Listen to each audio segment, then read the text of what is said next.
Well, I felt I wanted the protection, first of all. And I don't agree with the notion that because blacks were experimented with at Tuskegee, with that syphilis study, that clinical trials now are faulty or that they're unsafe. I don't ascribe to that notion. I think it was horrible what happened to those patients who were left untreated to see how that would play out. But I also know that they're still doing things like that now to people in prison and to populations who lack the sophistication to make a decision about whether or not they're going to agree to participate in a study that way. But now you have the Institutional Review Board, IRB, that's supposed to be set up at institutions where they participate in research, where you're signing saying, I agree that the participants will be informed, and will sign something saying they've been informed about this study and what the risks are to participate. That still doesn't mean that it's not being done, but at least there's a layer of protection there that should exist to protect the participants. I think there's an educational component that is a necessity, and I think that your leaders in the various communities, and that could be someone in the church, it could be someone in another capacity, but your leaders in your various organizations within the community. I think it has to be broken down into a community. I don't think it's effective just for a mass educational process, because people get their information different ways from different sources.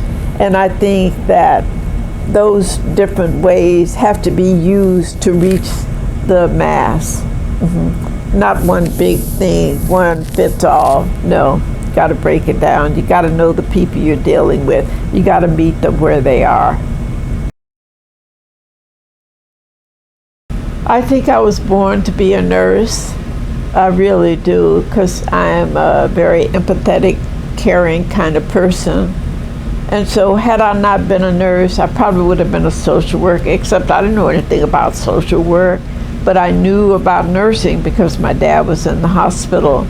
I think it has permeated all aspects of my life because I'm a people person, I'm a helpful person or helping person, and I think I wouldn't have it any other way. It's been very, very rewarding, very, very rewarding.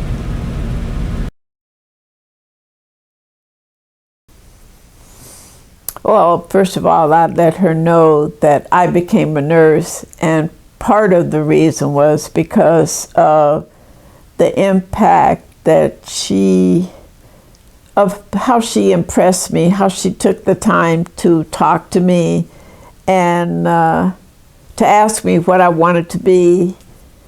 And for me to say, I want to be a nurse like you, where did that come from? But that I'm grateful that I had that experience, and that I wish she could have lived to see the things I have done as a result of having become a nurse. But that she influenced me in a very positive way.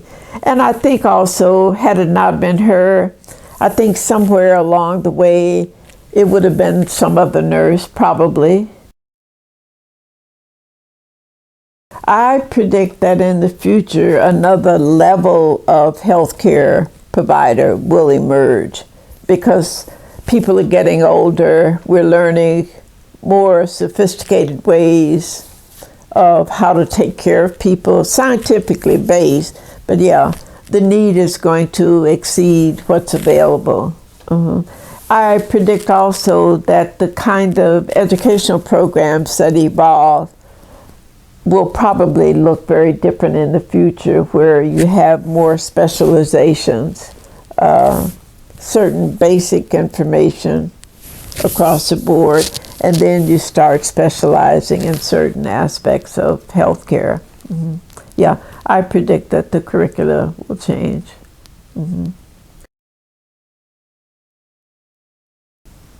I would tell them that it can be very challenging to get through the curriculum financially and academically, but that if nursing is really what you want, then your goal should be to figure out how you can successfully achieve the goal of becoming a nurse.